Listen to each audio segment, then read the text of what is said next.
We're waiting on that transfer, my mom left voicemail. No more transfer, I replied. The next day, I had 23 missing calls and 38 text messages. The email arrived on a Tuesday, nothing special about that day otherwise, just another morning of spreadsheets, client calls, and too much coffee. I almost didn't check my personal account during lunch, almost. Subject line, OMG, did you see this? From my cousin Melissa. The video attachment took forever to load on the office Wi-Fi, 43 seconds that changed everything. It was my family's annual Christmas gathering. Last year, the one I'd missed because of a work emergency. The emergency being that I needed to finish a project that would secure my promotion. The promotion that had been funding their lives for the past 3 years. The video started with my mother's living room, the tree, the familiar decorations, voices off camera laughing, then my brother Edward's voice, clearly drunk. Thank God Rebecca couldn't make it, now we can actually enjoy ourselves. My stomach dropped, my sandwich sat forgotten on my desk. She's so uptight now, my sister Carol chimed in, acting like she's better than all of us just because she has that fancy job. Then my mother's voice, the one that used to sing me to sleep. Well, her fancy job is paying for this Christmas dinner so I can put up with her attitude. They laughed, all of them. The camera panned, presumably held by my cousin who'd sent the video. There they were, my entire family, drinks in hand, nodding in agreement. The funny thing is, Edward continued, she actually thinks we want to hear about her work, like any of us care about marketing strategies or whatever the hell she does. More laughter. But we care about her paychecks, my father added, raising his glass. To Rebecca, our personal ATM, they toasted, to my face, to my generosity, to the fact that I was, apparently, nothing more than a bank account to them. The video ended abruptly. Melissa's message read, OMG, I'm so sorry, I meant to send this to my therapist to show her what I've been dealing with in this family. Please call me. I didn't call, I couldn't speak. My hands trembled as I closed my laptop. 3 years of supporting them after Dad lost his job. 3 years of sending money for Carol's kids' school supplies. 3 years of covering Edward's rent when he was between jobs. 3 years of believing we were a family that stuck together through hard times. I made it to the bathroom before throwing up. The rest of the workday passed in a blur. I smiled at colleagues. I finished my presentation. I nodded at appropriate moments during meetings, but inside I was replaying those 43 seconds on loop. Our personal ATM, the drive home was dangerous. Tears kept blurring my vision. I had to pull over twice to breathe. By the time I reached my apartment, a strange calm had settled over me. The kind that comes after a storm has destroyed everything. There's nothing left to lose. I checked my phone, 5 missed calls from Melissa, 2 from my mother, probably their monthly request for money. It was the first of the month, after all. I set the phone down without returning any calls. Instead, I opened my banking app and looked at my transaction history. The regular transfers to my family members appeared like clockwork. Mom and Dad, $1,200 month for mortgage help, Edward. $800 month for temporary rent assistance. Going on 2 years now, Carol, $500 month for the kids' needs plus the emergency requests that came between, car repairs, medical bills, school trips. In total, I'd given them over $95,000 in the past 3 years.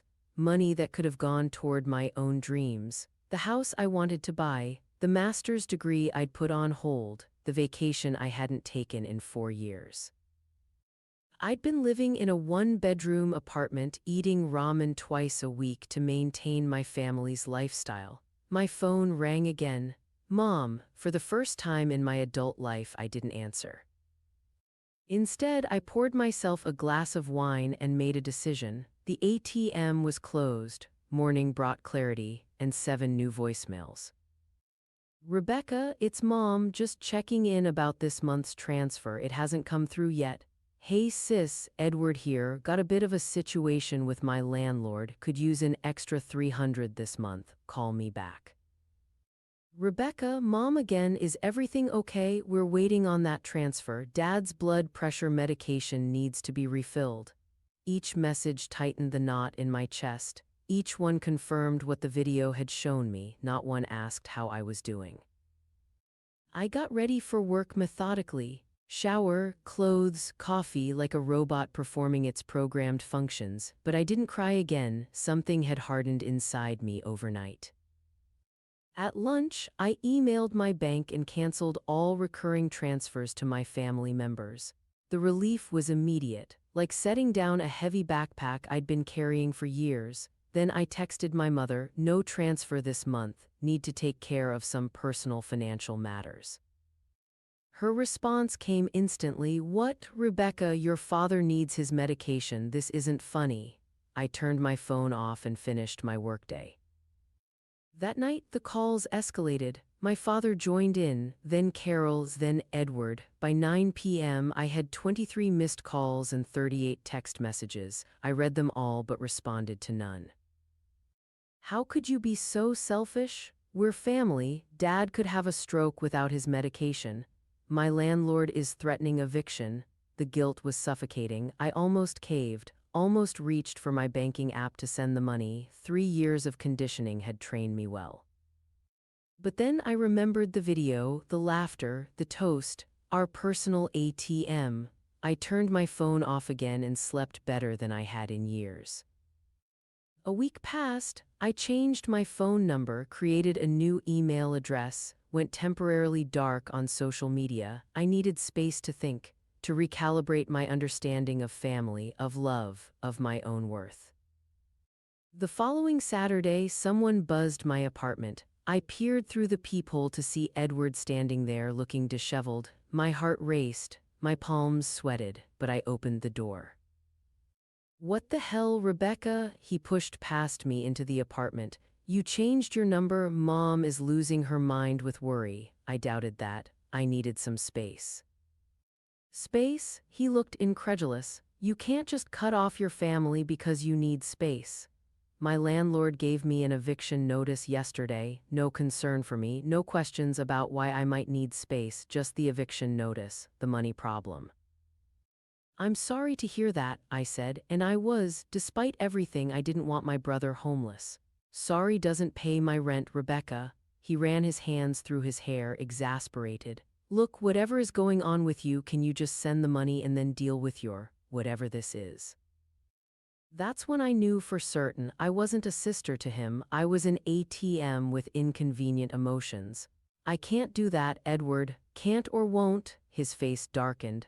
Because from where I'm standing, you're just being selfish, after everything this family has done for you. A laugh escaped me, hollow. What exactly has this family done for me, Edward? Raised you, support you, been there for you. He listed these like they were extraordinary acts of generosity rather than the baseline of what family should be. And in return, I've given all of you nearly $100,000 over the past 3 years. My voice was steady. Money that wasn't loaned but given, money I worked 60-hour weeks to earn. He had the decency to look uncomfortable, but only briefly. We needed it. You didn't. You don't know what I need, Edward. None of you ever asked, he scoffed. What, are your feelings hurt because we don't fawn over your fancy job? Grow up, Rebecca. That's when I told him about the video, watched his face change as I described exactly what I'd seen. What I'd heard. He tried to backpedal. We were just joking around, you know how family is after a few drinks. No, I don't know, I said, because apparently my understanding of family was completely wrong. I asked him to leave. Surprisingly, he did, but not before telling me I was making a huge mistake, that I'd regret turning my back on family. Maybe he was right, but as I closed the door behind him, I felt something unexpected, relief, like I could finally breathe again. The next day, I received an email from my mother. The subject line, "We need to talk." The message was brief, Rebecca, whatever you think you know, you're misunderstanding. We're your family. We love you. Please call me so we can sort this out. No acknowledgement of the video, no apology, just gaslighting and emotional manipulation. I didn't respond.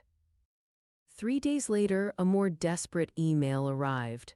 Your father had to borrow money from his brother for his medication. Is that what you wanted, to humiliate us, to make your father beg? The guilt stabbed at me. I'd never wanted to hurt them, only to stop letting them hurt me. I wrote back a single line: Dad has a pension and Social Security. His medication costs $43 per month with his Medicare coverage. I knew this because I'd previously researched it when I started helping with their finances. They had income, not abundant but enough to cover necessities without my help. What they didn't have was enough to maintain the lifestyle they'd grown accustomed to, the lifestyle my money had been funding. My mother didn't respond to that email. A month passed. The silence from my family was both painful and peaceful. I missed them, or rather, I missed who I thought they were. I missed belonging, having people who knew my history, who shared my blood. But I didn't miss the anxiety that came with every phone call, every text message, every family gathering where I felt more like a resource than a daughter or sister. During that month, I did something revolutionary. I started spending money on myself. I booked a weekend trip to the beach. I signed up for a photography class I'd been eyeing for years. I started looking at real estate listings for my own home, not just dreaming about it. And I started therapy, because untangling yourself from people who have convinced you that their needs matter more than yours is complicated work. 6 weeks after Edward's visit, Carol showed up at my office. I was walking out after work when I spotted her sitting on a bench near the entrance, her 2 kids beside her. My heart sank. Using the children was a low blow even for them.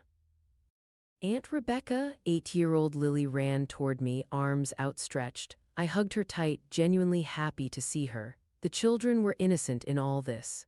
5-year-old Ben followed, wrapping himself around my legs. We missed you. Mommy said you were lost, but we found you. I looked at Carol over their heads. Her expression was a practiced mix of concern and relief. We've been so worried, she said, stepping forward to hug me. I let her, but remained stiff in her embrace. You disappeared on us. I changed my phone number, I corrected, and told Mom why I wasn't sending money anymore. She winced at the direct mention of money, glancing at the kids. Can we go somewhere to talk, maybe get ice cream? She directed this last part to the children, who immediately began jumping with excitement. I agreed, not wanting to have this conversation in front of my workplace or disappoint the kids. We walked to a nearby ice cream parlor, the children chattering about school and friends, oblivious to the tension between their mother and me.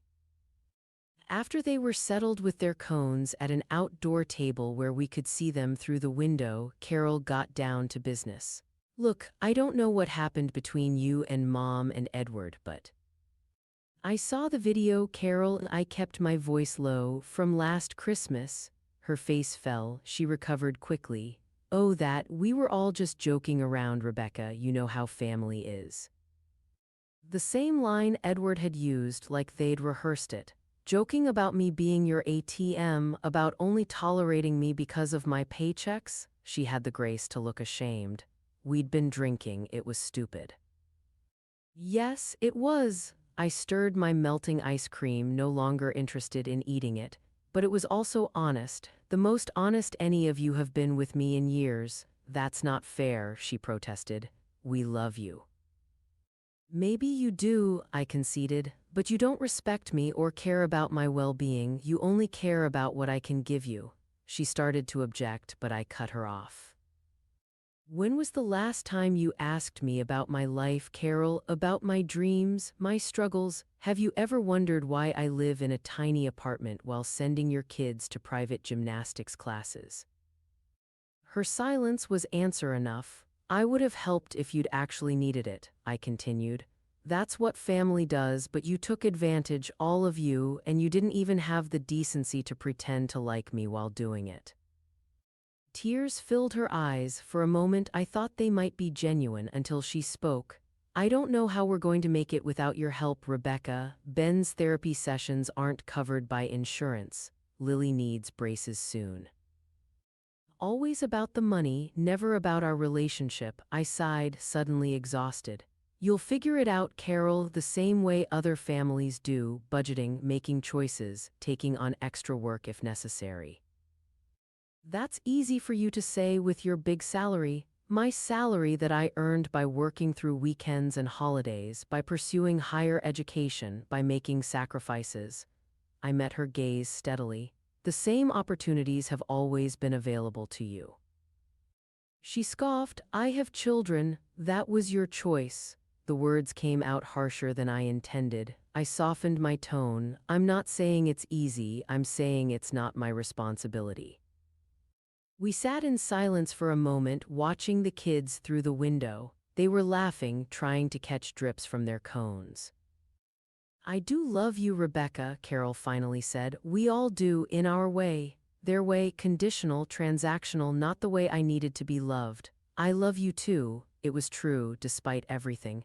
But I can't keep doing this, it's killing me. She nodded slowly, perhaps understanding for the first time that this wasn't a negotiation. It was a boundary. I treated the kids to another round of ice cream before they left, hugged them tight, promised to send birthday presents. I wasn't cutting them off, they were innocent in all this. As they walked away, Ben looked back and waved, his little face serious. Bye, Aunt Rebecca, don't be lost again, okay? My heart cracked. I wasn't the one who was lost. 3 months passed, fall turned to winter. The holidays approached, my first without family obligations. I bought myself a small Christmas tree, decorated it with ornaments I chose, not ones laden with childhood memories, invited friends over for a potluck dinner on Christmas Eve. It was different but not terrible. On Christmas morning, I woke to an email from my father, the first direct communication from him since everything happened. Rebecca, it began, no dear or Merry Christmas. Your mother wanted me to reach out. Things have been difficult since you cut us off. Edward had to move back home. Carol's kids won't get much for Christmas this year. Is that what you wanted, to punish the children? No mention of missing me at Christmas, no acknowledgement of why I'd cut them off, just more guilt. I deleted the email without responding. New Year's Eve arrived, a fresh start. I attended a party at a colleague's house, laughed more than I had in months, felt lighter. At midnight, as everyone cheered and hugged, my phone buzzed with a text from an unknown number.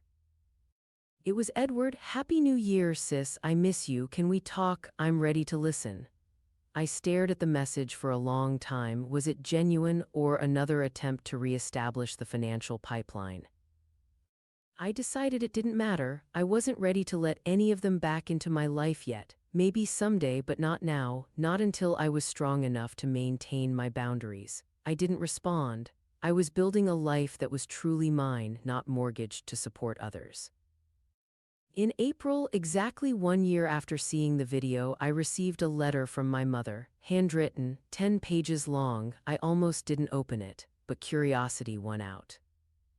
My dearest Rebecca, it began, already different from my father's terse email. She wrote about how the past year had forced them to confront their behavior, how they'd taken me for granted, used me. She acknowledged the video, saying those moments haunted her now. We were wrong, she wrote. So terribly wrong, not just in what we said that night, but in how we've treated you for years. I have no excuse other than to say that it happened gradually. First a small loan here, then another there, until we began to expect it, to feel entitled to your success without considering the cost to you. She went on to describe how they'd adjusted to life without my support.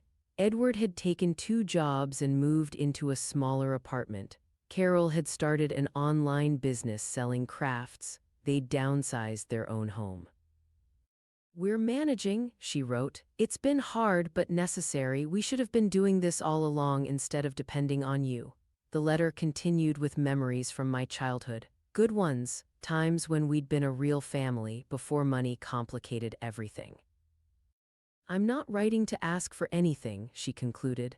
Only to say that I'm sorry, that we're all sorry, and that if you ever want to try again to have a relationship based on love and respect rather than financial obligation, we're ready, but only when and if you are. She signed it with love and regret, Mom. I folded the letter carefully and put it away, didn't respond immediately, needed time to process, to decide what I wanted. A week later, I sat down and wrote my own letter, not long, just 1 page. I listed every financial sacrifice I'd made for them, not to make them feel guilty, but to acknowledge the reality of what had happened. I deserved that recognition. Then I wrote about the pain of discovering how they really saw me, how it had forced me to reevaluate everything I thought I knew about family and love. I don't know if we can rebuild, I concluded, but if we try, it needs to be different. I am not your ATM, I'm your daughter, your sister, a person with my own needs and dreams. If you can see me, really see me, perhaps we can start again. Slowly. I mailed the letter the next day. Then I took my dog for a long walk in my new neighborhood, breathing in the scent of spring flowers, feeling the warmth of sunshine on my face. Whatever happened with my family, I was going to be okay. I'd learned the most valuable lesson: the price of being loved shouldn't be the sacrifice of your own well-being. Some relationships cost too much, and I was finally brave enough to close the account.